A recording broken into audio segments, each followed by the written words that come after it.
Say good morning to you, Mr. London, and then Dr. Zaku, and the cherished viewers of Bimbilla constituency. I wish them well. My brother, this matter, we all knew of this matter long since. And we knew how the former administration tried to whitewash it. Even before investigations started, they had already issued love letter. I don't understand. When this matter came out initially, the then president, His Excellency Nana Akufo-Addo, issued a love letter to the lady and said she knew the lady was going to come out clean. She vouched for the integrity of the lady at that time. What's your point? It's a problem. When the investigative body was going to go into a matter and you issue such a letter ahead of that, what were you telling them? You were tying their hands. You know, there's something known as circumstantial evidence. See huge sums of money under your bed, your wardrobe. Is it not enough for enforcing agents, law enforcing agents, to go after you to find out why are you keeping such huge sums of money in your room when we have banks all over the place? Are you not surprised the Cedi was suffering like that? When somebody was having bank in the room, all manner of currencies were found in that room. Huge currencies. You have euros, you have dollars, you have pounds. All the major currencies were found in the room. Huge sums. To the extent, even the lady herself didn't even know the amount of money stolen in the room. She didn't know. Because she lost track of the amount of money she was stashing in the room. And so these are the things we are talking of.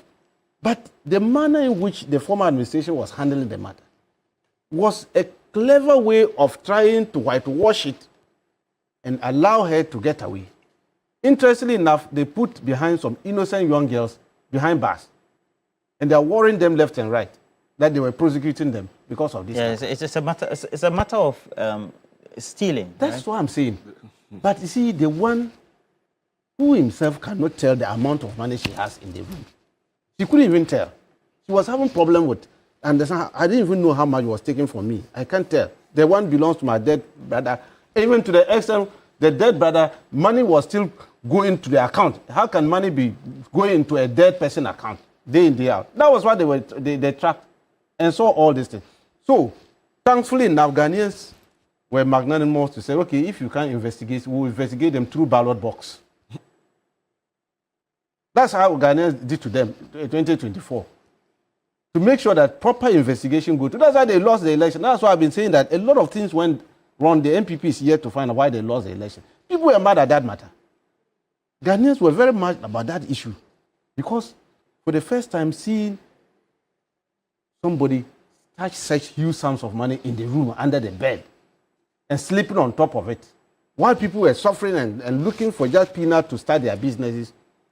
I know where I'm coming from, and I know my brother, Dr. Zatu, where we are coming from.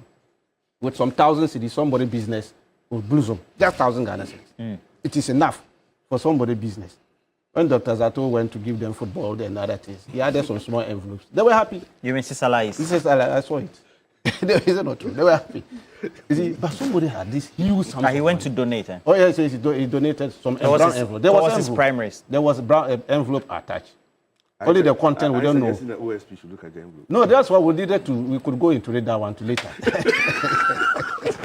Okay, so your position problem. is that yes. the incident or the subject matter of the person itself aroused the curiosity of the public. That is and it. So the prosecution or perhaps the investigations were warranted. Yes, that is what I'm saying. It was. But the manner in which the former administration handled it was not the best. You could see how they were flip-flopping between OSP and the Yoku. And to the extent there was a banter between the two bodies as to who is to do this and who is to whitewash. They were ahead of them, but the OSP was on his feet and insisting that this matter, this is how it's supposed to go. In fact, he was saved by the ballot box. He was saved by the ballot box. These people were bent on removing him at all costs.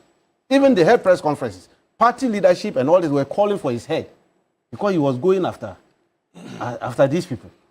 Now, the ballot board has saved it, and we are dealing with this matter. So please, allow him to do the work. Let's investigate and come out with a proper report about this issue. Because, look, Ghanaians, by our nature, please, if you have money, share. Let people enjoy. And let the Ghanaian Cedi stabilize as we have stabilized it. Don't go and put it in your wardrobe and be sleeping under it.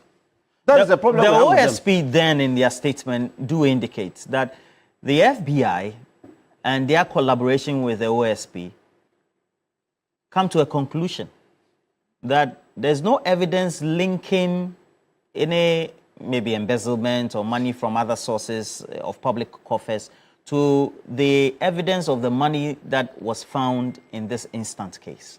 So as a result of that, well, the conclusion that some of us drew, for which we've been corrected by the OSP, is that this case is still ongoing. It's now gone back to Iyoko. And so the tag in itself doesn't mean there's any exoneration. That's why I'm saying that it's a jurisdictional issue. The matter that the FBI is talking about is about the one. Yes, the individual who was. Yes, that's the matter that, not the one in Ghana here. We are talking about Ghana matter. So OSP is right. And me, I believe, look, the media, you yourself, you are not wrong. What you reported, what the FBI said, and it was perfect because it's a jurisdictional issue. But the matter we are dealing now is Ghana, internal matter here. The monies that we found were not found in any account. It was found in the room, under her bedroom and wardrobe. I'm told there was a full wardrobe that contained money. That was what was found there. And they used almost 72 hours to count the money.